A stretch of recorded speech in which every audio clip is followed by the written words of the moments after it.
Ladies and gentlemen, hello and welcome to this special broadcast organized on the sidelines of the Atlantic Dialogues Conference by the Policy Center for the New South. In this episode, we're going to talk about economic integration and governance in West Africa, and I am delighted to be joined by a very distinguished expert who is Laoye Jaieyola, founder and pro-chancellor of Hast University in Nigeria and past CEO of the Nigerian Economic Summit Group. Thank you very much for accepting the invitation today. Thank you, Ahmad, for having me. So I would like to talk about first, despite the substantial efforts in regional integration in that region of the world, in the African continent, West Africa economies still face fragmentation. What key policy shifts or reforms are essential today to move beyond the status or the current status and create a truly unified economic space in that region? Thank you very much. I'm glad that, everyone acknowledges effort that has been done to date. We've grown beyond free movement of goods. There are common external tariff agreements amongst us. But in spite of that, we've been bedeviled with quite a number of challenges that we think that we need to deal with for us to move forward. First among these is the issue of political instability. We've had about 6 coups since 2000 today, and the most recent one in January 2024 resulted in 3 nations actually pulling out of ECOWAS. And these 3 nations account for about 70 million people in ECOWAS. And so we're dealing with an economic space that have about 400 million people. The 70 million people is quite a lot. So we've had those challenge of political instability.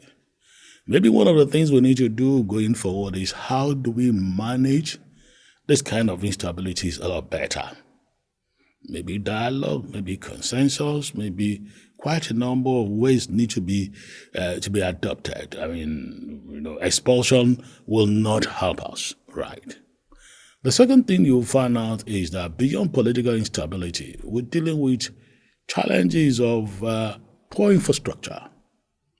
A number of things were envisaged in terms of how do we allow this free movement of goods and services, what do you need to do?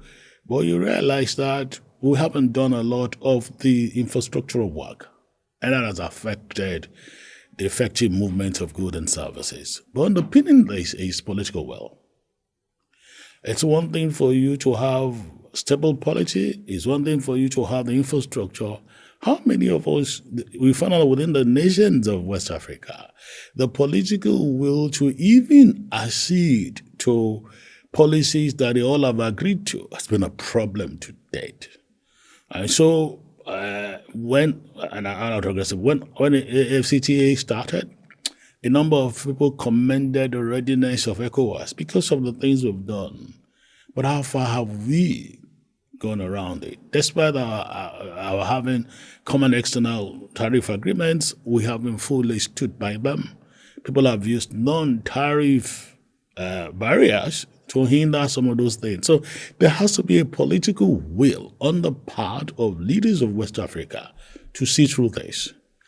I know we're always planning to coming into what I call a kind of a monetary union when we started the work on ECO. But because not all the nations in West Africa were able to meet the conditions in the Maastricht Accord, it was difficult. But even beyond that, a number of things have been done to ensure that payments no longer become a problem. For instance, under AFRIXIM, there are payment system plans to ensure that I don't need to carry Naira from Nigeria to look for CD in Ghana or look for CFA. Those payment platforms will allow for easy payments. Within the ECO, one of the banks in the sub-region has again introduced a product that ensures that you can trade in those currencies, those currencies across West Africa. So a number of things have been done. But again, I think we need to do a lot of ways, even strengthen ECOWAS itself as a secretariat. Each time I look at the budget of ECOWAS, I realize that with that budget, we won't move a needle. There's a need for us not only to strengthen the budget of ECOWAS alongside, it's important for us again to ensure that we build, some kind of exchanges amongst ourselves so that we can understand the cultural differences between the people, educational differences between the people. This way we may soften the ground and ensure that there is an improvement in terms of how we integrate the sub-region. So for you, political stability is key, number one, so that we can advance economic integration. Economic integration is not only about trade. And I want to speak about the African Continental Free Trade area and how it promises to boost the intra-Africa trade. But challenges remain in terms of implementation within West Africa. How can West African countries align their national policies to fully capitalize on AFC, FTA to enforce seamless trade? Well, you can see what is, again. Let me. What is the spirit behind the establishment of the African Continental Free Trade Agreement? It was realized that intra-African trade is the lowest among every continent in the world. It varies from where you look at it, but they average about 17%. And the intention is, how do we let us trade amongst ourselves? Now, like we said, it goes beyond trade. Services have been added on the corner. But you see, part of the major issues is that a willingness, again, to support it, political will on the part of the various leaders. Beyond the political will, some areas around infrastructure is very major. I mean, I don't know if the viewers appreciate it very well. Traveling within Africa is a humongous task. And which is why in time past, people have, our leaders have thought that maybe we should create corridors, integrated corridors, that enable us first integrate amongst ourselves in Africa and then prepare ourselves for other parts of the world. Now, some of these corridors that will facilitate good freighting, good maritime movement, road movement, interconnectivity, are things that we haven't been effective at implementing. Again, because of cost, more. It's become very, very expensive for people to do. For instance, there's a place in West Africa is supposed to have been a road across Lagos, Abidjan, up to Senegal. And those roads remain unconstructed, completely, since the inception of the idea. But in terms of what other things we can do, in terms of services, one is beginning to see quite a few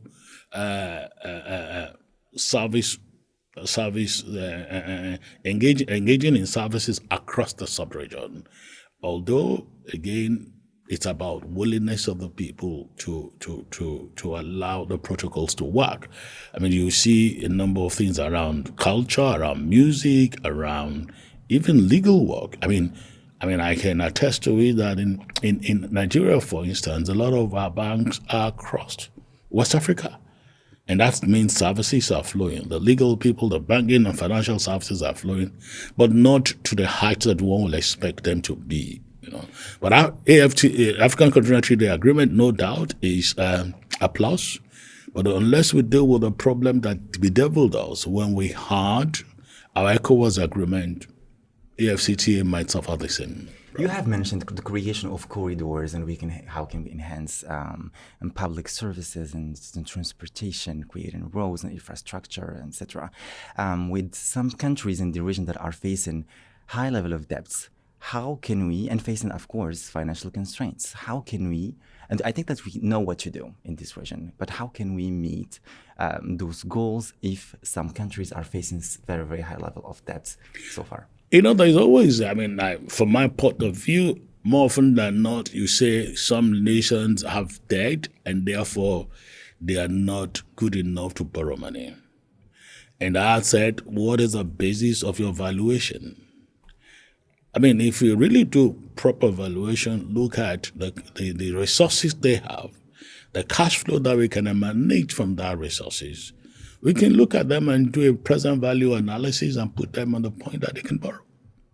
Some of the concerns I've always had about the fact that we have huge debts, we're risky, it's been around the perception of risk for Africa. I generally believe that If the multilateral agencies, if they all are going to be sincere, they need to look at the risk in Africa beyond what they're looking at it now. And I give an example. You look at a nation, it could be landlocked, but they have resources on the ground they have not been able to tap. Is there a way I can value reserves and then find a way that I can do the net present value and see how we can meet together and fund such things? So I just generally believe that the perception of risk should change, the valuation should change. Because the fact of the reason is that, it's increasingly becoming clear that no nation of the world can be an island, and no region of the world can be an island. And the way these things have been distributed is such that no continent have it all. How can we work together? And I always give this analogy when I talk to people in personal life. We all start life trying to be independent, right? Well, we start out being dependent. We're dependent on our parents. We're dependent on our families, dependent on people we feel comfortable with. But as these same people get older, they seek independence. They hide things from people that they would naturally have told all that they wanted to tell. And they say, well, we want to be dependent. We want to make our minds up. But tell me, who does great things being independent? Great things are done by interdependency. And that's what the world needs to recognize, that we all need ourselves. And the interdependency of nations within Africa, nations, continents outside Africa, that will make us to solve the problems we're doing today. Whether it's climate, whether it's education, and what have you. So that is one thing. But I always talk about deal with your perception of risk. And so the risk premium you put on the money you give to us, shave it a bit. But beyond that premium, deal with the fact that we have resources that if tapped and brought to the market have value. And then we can talk about how to structure repayment. You have mentioned something very important, which is the perception of risk in the African continent. And I think that sometimes I think that we need to work on making the data available for risk assessors and of course, for rating agencies, so they can really perceive the risk the way it should be perceived. And I think also the message also for policy makers to make data available in different sectors so that the risk could be assessed very well and reflect the reality of the resources all the countries have. Do you share this fact? I share that with you. And in addition to that, I think we need to begin to not do our own narratives, but how we're perceived. Sometimes when you look out there, whether it's in the banking institutions or all of those things, when they refer to Africa, Africa is just Africa. They forget that there are over 15 nations, countries within Africa with tremendous resources. And all of these nations, however poor they are, have things that they can bring to the table. So I think it's time that Africa took up its own narratives and then tell the people who we are, and which is why, to a large extent, I commend the work being done by Morocco, in particular the Policy Center of the South, to ensure that we work more on our narratives, because unless we change our narrative, no one is going to change for us. For you, how can West African nations build stronger political will and governance structures to support this economic integration that we all want? And what role do regional institutions like ECOWAS will play in this process?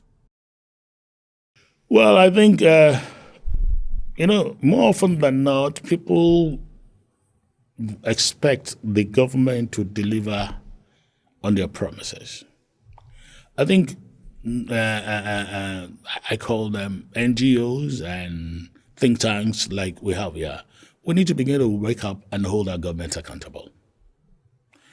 If there's a realization that we all need ourselves, and that you're not in government to work only for yourself, maybe that will challenge our people. But it's time for us to collaborate, even among the space of the people I call the non-government actors, to begin to make a demand, to begin to, have clear understanding of what government does with the resources they have, and how government can further leverage.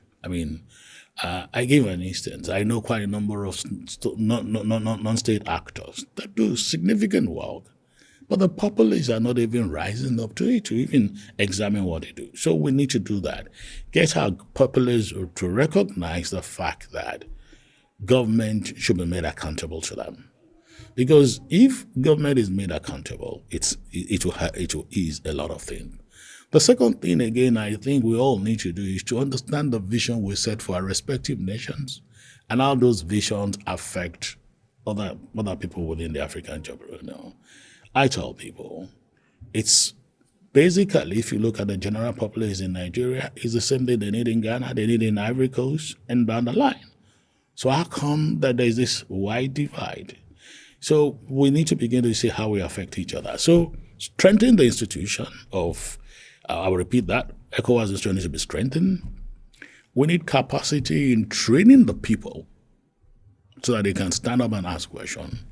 And above all, we need to get a political will on the part of our leaders. If we have leaders who don't sign on to this, we should find a way of getting them to account for non-performance.